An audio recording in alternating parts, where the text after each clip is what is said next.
All right, so my man writes in with a question about the barbell strategy. All right, so the barbell. Remember, the barbell is actually simple. This is what makes it work, because keep it simple, stupid is what us old infantrymen live by, because complexity, it doesn't go in this big old head of coal there. You know what I'm saying? So we got to keep it simple, stupid. That's why I say, here's a shovel, there's a dirt, go dig a foxhole. Then after 4 hours of digging, your company commander says, oh, we should have meant that foxhole 5 feet over there. Here's a shovel. There's some dirt. Go dig over there. You're like, okay. 5 hours after that, oh, we meant over there. That's how the infantry works. Hurry up, wait, and dig some more. And walk, and dig some more, and walk. Good times. But now, they say, we're the dumb ones because we don't jump out of airplanes? Why would you ever jump out of a perfectly good airplane? I never went to airborne school, just FYI. I tried to. It's stupid. You got mechanics that go to airborne school, but infantrymen, they can't. To go to airborne school in the infantry, you had to go to the ranger school first. So that's why I went to ranger school, so I could freaking go to airborne school. But I didn't make it through ranger school, so I couldn't go to airborne school. I mean, I would have done it. I was young and dumb and full of, you know what? Young, dumb, and full of, you know what? Anyway, so here's my man. I wish you'd get to the point, Josh. Dude, look, you can find all this stuff on your own. You don't need your old buddy Josh to tell you. The reason you're here is because I entertain you. Yeah, come on, you know that. You know I do. Come on, give me a thumbs up if I entertain you. Thumbs up if I can't see thumbs down. I guess there's a way you can see thumbs down. I don't know. But you know I do. Come on, you know I do out there. Where's Thomas P? There he is right there. I see Thomas P's out there. Who else is out there? Where's Carl? I see you pooping while standing. You're out there. Where's Penelope? She's right there. She goes, Josh, I don't like your politics, but I do like your, well, I don't know why I like you, but I'm still here. I got you. Right on. So let's keep reading here. So here's my man. I forgot this guy's name. I recently discovered your YouTube channel and love it. Well, thank you. Have you given me the thumbs up? Have you bought me a cup of coffee and the doobie dook? If you love it so much, buy me a cup of coffee. Support your old buddy Josh, dude. You don't want me to go bankrupt, do you? I have a question about a few of your videos. You mentioned to build up 3 to 5 years cash or short-term investments for retirement. Do you recommend that the remainder be invested in stock, basically stock or stock index funds? If so, that'd be a pretty aggressive portfolio just prior to retirement. If it were 4 years of cash, that'd be an 80-20 allocation. Am I thinking about this wrong? Thanks for your input. All right, so before, all right, hold on a second. Pablo wants to, come here, baby. Pablo wants to say hello. Hello, Pablo. Hello. Hi. Pablo's got some stinky teeth, man. Oh, look at those things. Look at those bob teeth. Dude, Pablo's never brushed his teeth in his life. Oh, boy. All right, there you go. You good? All right, so I used to say my barbell, 4 years cash, the rest in VTI, if you're aggressive enough. And the reason I used to say that is because dude, I told people a mile away, don't mess with bonds. Bonds, you know the rate of return on, I just did a video on this about 3-4 hours ago. You know the rate of return on bonds by the current yield. That's it, man. You're not going to get more, you're not going to get less, most likely. I mean, you get a little bit more and a little bit less in any given year, but a 10-year time frame, you're going to get the current yield. No more, no less, because it all revolves back to par. It just is that simple, man. Bonds are easy. So back when I first started doing this YouTube channel, 2018 or something like that, yeah, 18. The bond yields were what, 1%, 2% on the 10-year treasury? I said, it ain't worth it. Not worth it.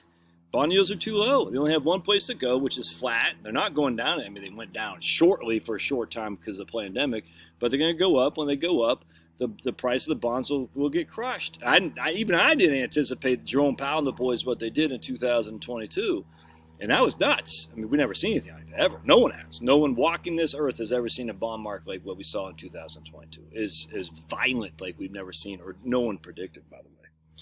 Anyway, so the point being is I said, look, there's no upside on bonds. You're going to get 1 to 2% basic current yield, depending on if you're doing a short-term, intermediate-term, and long-term bond, and massive amounts of risk if the rates go up. So it wasn't worth it, man.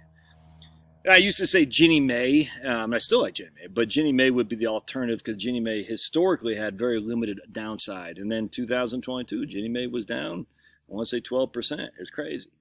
So Ginnie Mae took it on the chin as well. And it was nuts. I cannot stress enough. If you survived a 2022 bond destruction and you lived to tell about it, man, pat yourself on the back. That was historical, man. Literally historical. It's nuts. Anyway, long story short, those days are over now. Now the bonds are paying 4%. Long-term government bonds are paying 4%. You're clocking 4% just sitting tight. 4%, right? And I think there's significant upside potential if the rates start going down. And I actually fully expect that to happen. Because I think we're in a demographic bomb. And what that simply means is with demographics, demographics is destiny.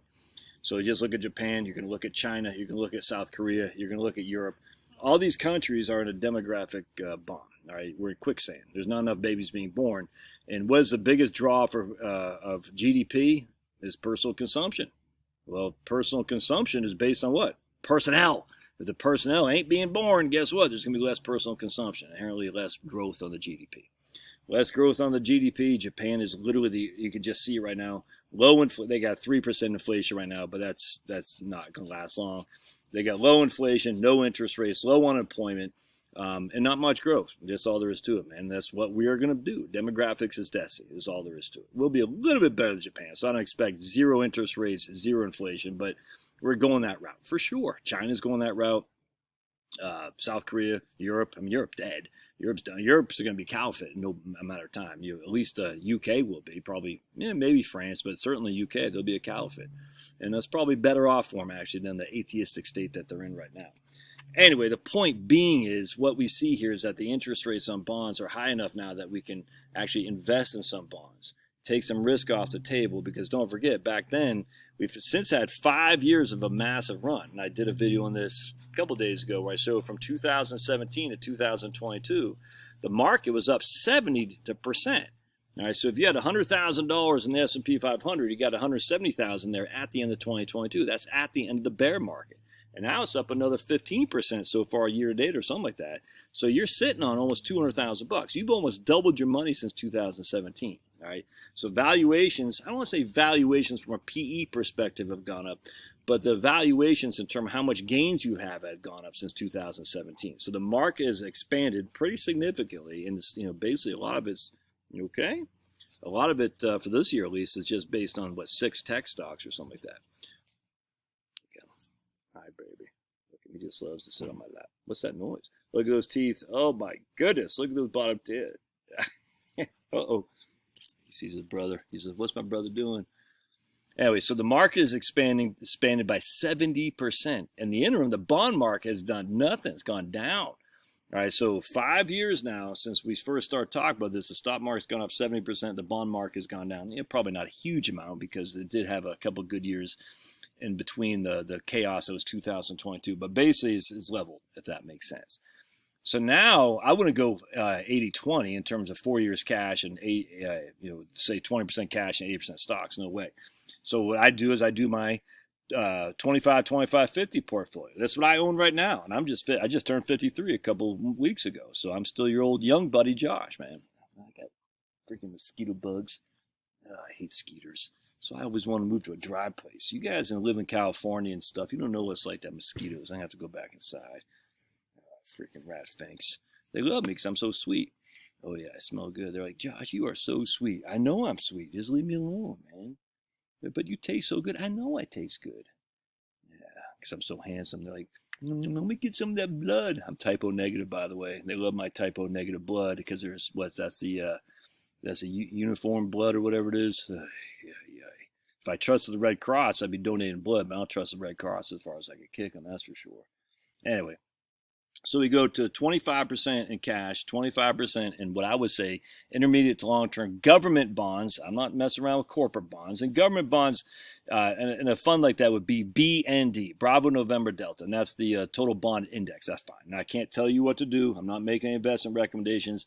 This is what I would recommend for me, your old buddy Josh. So 25% of the money market. Right now, my Schwab money market is paying like 4.9 or 5 or something like that. 25% in BND. That's the government. That's the total bond index, and 70% of the total bond index is what? Is government bonds and agencies. So it's very safe relative to it's not going bankrupt. And then 50% VTI. It's a great portfolio. The 50, 25, 25 barbell. And if the markets go up in stocks, you pull from bonds.